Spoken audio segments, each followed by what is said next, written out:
Hey everyone, this is Paul Via with the Proteus Academy. I know I've been gone for a while, so just to give you an update, I finished my thesis, so I am done with my master's degree.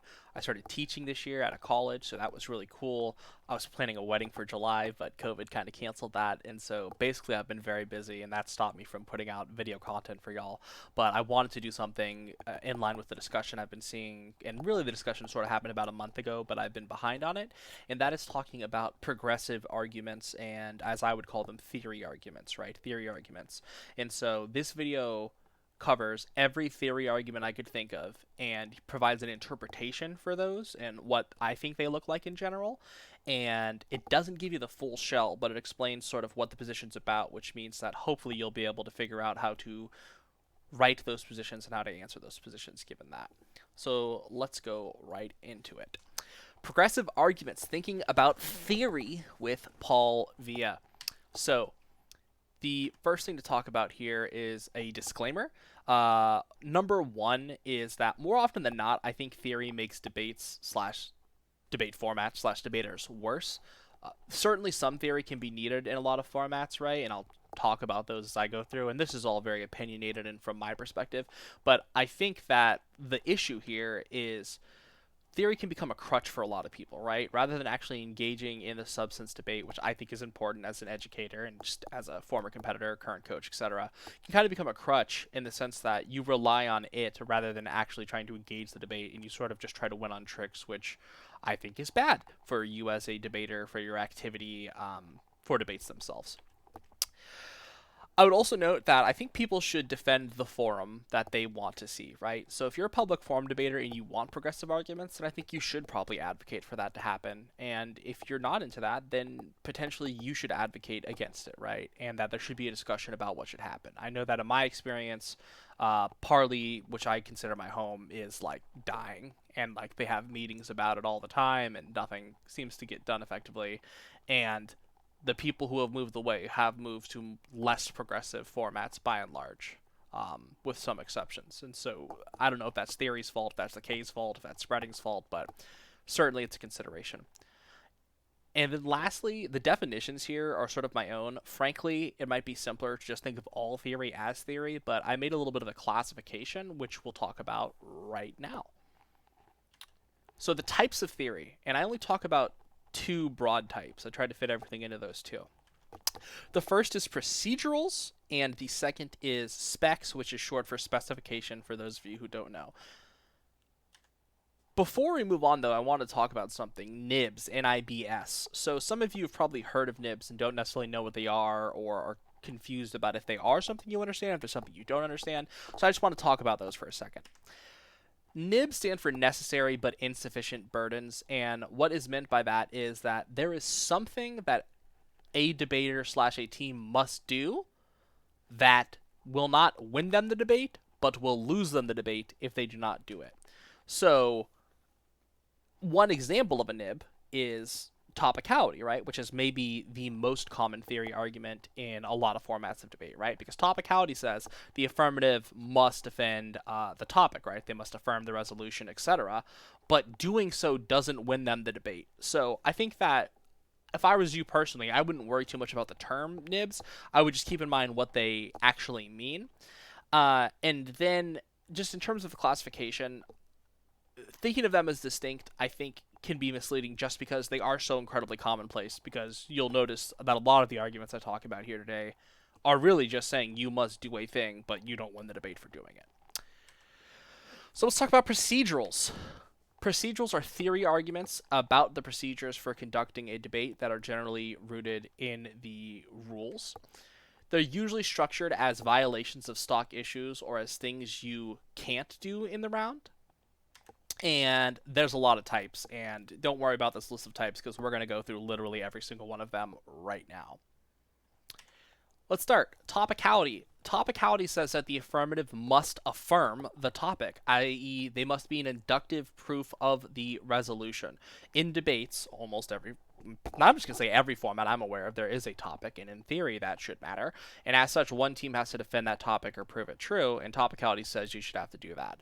Topicality is generally, in a lot of formats, considered a stock issue, and so it's understood as grounded in the rules rather than grounded in, I guess, a philosophy of debate. It's literally a procedural issue in that sense.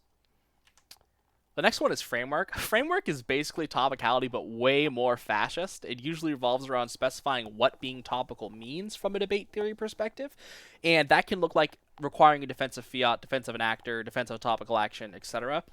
When me and Dallas used to read theory, I think our interpretation, which we multiple times were called fascist for, was like the affirmative must only defend the fiat topical implementation of a plan text utilizing the resolutional actor or something to that. Like, just super, you can only do this one kind of thing, no fun allowed in debate, sort of stuff. This is somewhat rooted in a stock issue, obviously, given that, like, topicality and solvency are inherently tied to things like actors and fiat and, you know, the topic. But it's somewhat distinct. It tends to be much longer. Framework almost comes off as, like, a critique of not defending the topic in a specific way. Inherency. So the inherency presses say the affirmative must demonstrate their AF, that's the wrong there, I'm not going to change it, has one or some combination of attitudinal, gap, structural, or existential barrier to its implementation in the status quo. So basically, you have to prove that independent of you doing the AF, your AF won't happen in the status quo, that the quo was not trending in that direction. And just to talk to you real quick about what these terms, attitudinal, gap, structure, and existential mean, attitudinal inherency argues that the reason the AF hasn't happened is just like literally attitudinal, that people's attitudes aren't in that direction, people don't want to do it. Gap inherency just says that it hasn't happened yet for some reason. We don't really know why. It's not good. Structural inherency says that there's some kind of law, treaty, etc., or system that is preventing it from happening. And existential says that, well, it's basically a gap inherency, but even worse. And it's just like, well, it hasn't happened yet, and it should have happened, so clearly something must be blocking it. Not a particularly compelling argument in a lot of instances. And obviously, inherency, for those of you who don't know, is a stock issue in various formats of debate. So it's tied to the rules. Conditionality. The negative may not defend conditional advocacies / the negative is entitled to X number of conditional or unconditional advocacies and or the status quo. Some of you may never have heard the term conditional, and so you don't understand what that means. I think conditionality and conditional are somewhat like autonyms, right? They define themselves. Conditionality says that there are not conditions, or rather, conditionality says there are conditions under which an advocacy may be removed from the debate. Reading conditionality bad, says that you shouldn't be allowed to do that, right? So sometimes that condition is that I just wanted to remove it because it was strategic, and sometimes there are specified conditions. They say that they are dispositional, and that as a result, they can remove it from the debate if you read a perm, for instance. Permutation, for those of you who don't know because you don't do formats of debate with plans, which is weird. Permutations are when someone reads counter advocacy, you say that we can do both. Permutations are generally understood as tests of competition rather than actual advocacies. We can talk about that in some other video. That's not for this one. No neg fiat. The negative may not utilize fiat. I assume most of you know what fiat means. Like, we imagine the implementation of the plan, let it be done. No neg fiat says that the negative may not have access to that. This is something that is almost never read, but I think actually makes a lot of sense in some respects, especially after having conversations with my buddy Dominic, who is a very good debater. And yeah, the problem with neg fiat from the perspective of this argument is that it lets the negative fiat uniqueness for a disad, right? If counter plans and counter advocacies are understood as opportunity cost to what the AF is doing, i.e. we can't do both, there's some kind of trade-off, that only makes sense in a world where that thing is going to happen, right? I.e. a disad, where you say a thing will happen unless we do the AF, but then you did the AF, so now it can't happen. Counter plans let you fiat through that and say a thing that wouldn't happen is now going to happen, which makes it now an opportunity cost. It gets into a lot of weird sort of debate theory things. Not particularly popular, not necessarily useful, but it exists, so I thought I'd talk about it. PICS Bad. PICS stand for Plan Inclusive Counterplans. Plan Inclusive Counterplans don't have a great definition in my experience. Sometimes people view it as a functional competition thing. Sometimes people view it as a textual competition thing. But generally, what they're saying is that you can't have a counterplan that is basically the AF, or that affirms the topic is another way of thinking about it in terms of a pick, right? Like that's sort of the bright line, where if you were to do a pick where it's like the United States federal government should give everyone a puppy and give everyone a kitten, the other team can't say, well, the United States federal government should only give them kittens and then read offense about puppies. And you can see that that's not topical, like that counter advocacy of just giving kittens, because it doesn't affirm the topic in terms of doing both puppies and kittens. PICS also comes up a lot in the context of whole law reses, where the resolution requires you to pass a specific law in its entirety. People will sometimes refer to that as no PICS on a whole law res, because obviously in the instance where the AF has to defend an entire law, the other team can just find some small part of it and then blow up the links there, which kind of makes for shitty debates. Disclosure. The AF and or negative must disclose their 1AC, 1NC in some manner. I think PF's becoming aware of this. In some formats, it's just a norm, right, that the AF has to disclose, and some people disclose their negative as well. But essentially, they'll just say that, like, before the round, usually, you have to post it to the wiki or share it to them in some manner of time, in some format. That doesn't mean necessarily the whole 1AC or 1NC. Sometimes it's just the tags and then the first three and last three words of each card, but it sort of varies from format to format. Disclosure, I would say, is usually pretty good in evidentiary debate. I think that if your evidence can't really stand up to scrutiny based on people like having it, then it's like shit, and like you're not good at debate. Full text cites. The AF and or negative must provide full citation / text for the evidence they read in the debate. No paraphrasing / must have the actual cards. This is particular to PF a lot of the times, right? People just paraphrase and then don't have the evidence, or if they have the evidence, they just send you like 100-page PDF with no highlighting, and you're supposed to just look through it, which is probably bad ethics, and similarly ties into the, like, if your case can't stand up to scrutiny, then, like, it's shit. And so the idea here is that you must provide either and or both the citations or the actual cards that you've highlighted down for people when asked in the debate. Must pass theory. This is very popular in Parley, and it says that the AF and or negative must pass all X before Y. Sometimes the X is like plain text or interpretations, and the Y just changes, right? But it's like before flex time ends, before the MG, before whatever, right? Like, you must pass something. I think there's some legitimate arguments for this, but I think that in general, any theory that specifies a time during the debate isn't particularly compelling. You can get pretty vacuous pretty quickly. But it also makes sense in the context of, like, really long plain text that people didn't write you full copies of. And from an accessibility perspective, it's also not a bad idea. Speed theory. Debaters must speak according to X parameter. So this parameter can be in a way that's accessible. You must slow down when people ask you to. It could be words per minute, but that's like impossible to evaluate. But it just says like, hey, please don't spread me out of the round, which I think is a reasonable request, especially from, once again, an accessibility perspective. Affirmative framework choice, which is sometimes called AFC, says the negative may not contest the affirmative role of the ballot / judge. So once the affirmative sets a framework for the debate, the negative isn't allowed to contest that. This usually revolves around the idea that if we let the negative read counter role of the ballots or counter frameworks, that they sort of restart the debate in the MG and moot a lot of the offense, or potentially all of the offense of the 1AC. Mutually exclusive / no X theory.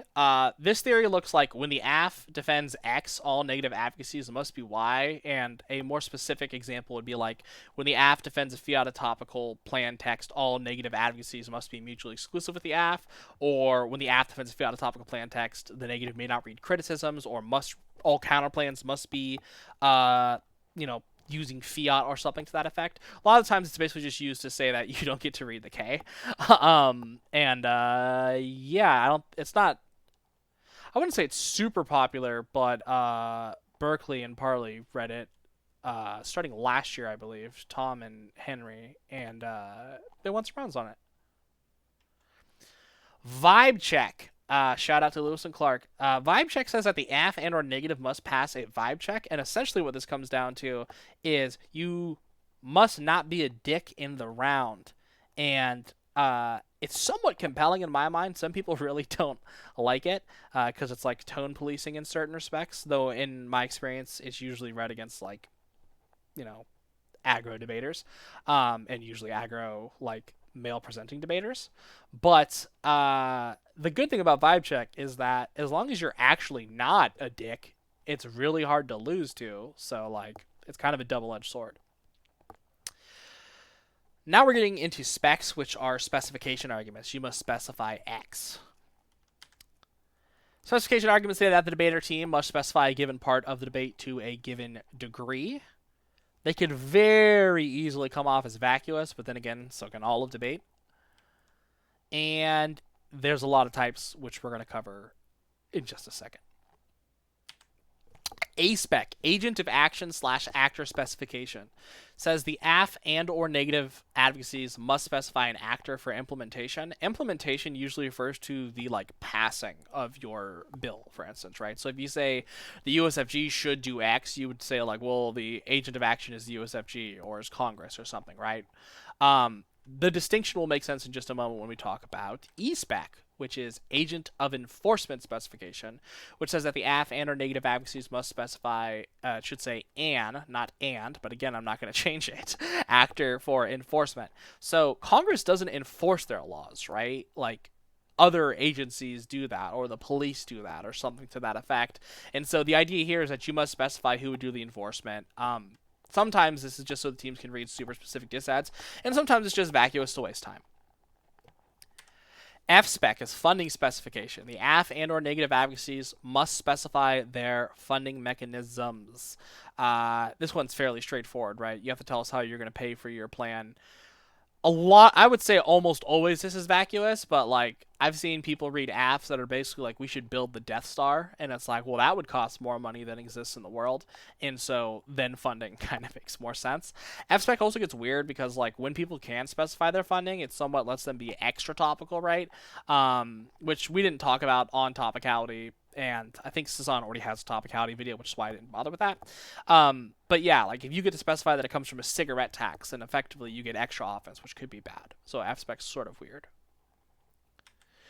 Sunset clause spec. This is the Berkeley special back in the day, and it says the AF and or negative advocacies must specify the sunset clause of said advocacies. For those of you who don't know what a sunset clause is, frequently laws will have a sunset clause which says that this law ceases to be in effect at a given time or date, right? I've never actually heard a legitimate reason for this. The Toms, you should just read it, but then not read. Like, they would be like, yeah, we can't read disads about this now. And it's like, oh, you didn't even try. And so, yeah. I would say super vacuous, almost never relevant. I would love to see a good one someday.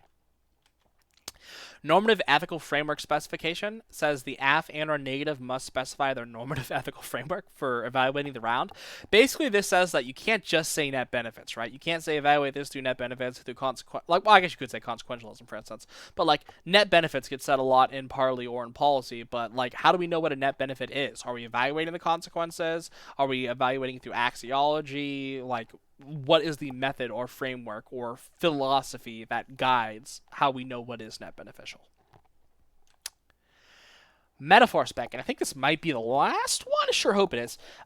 Metaphor spec is about the tenor and vehicle and only applies in parley as far as I'm aware. In parley, sometimes there are metaphor rounds, right, where the topic is like, this house should rock the boat.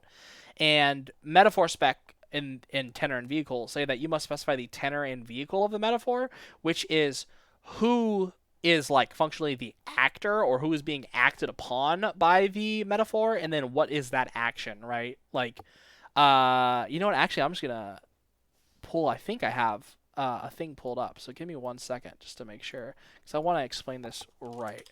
And vehicle, classic. Cool. So just to give you a clear definition, the components of a metaphor, with the tenor referring to the concept, object, or person meant, and the vehicle being the image that carries the weight of the comparison.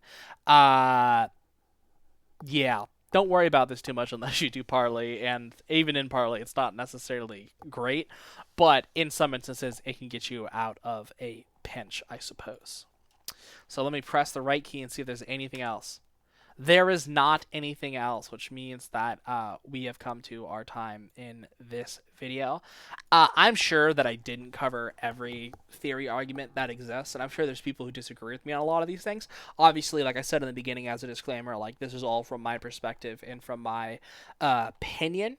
If there's any theory I didn't cover and you would like to know about, go ahead and comment that below. But other than that, I think that's it for this video, and hopefully it's not another like 6 months before I do anything, um, and just let Sasan carry me. Have a good one.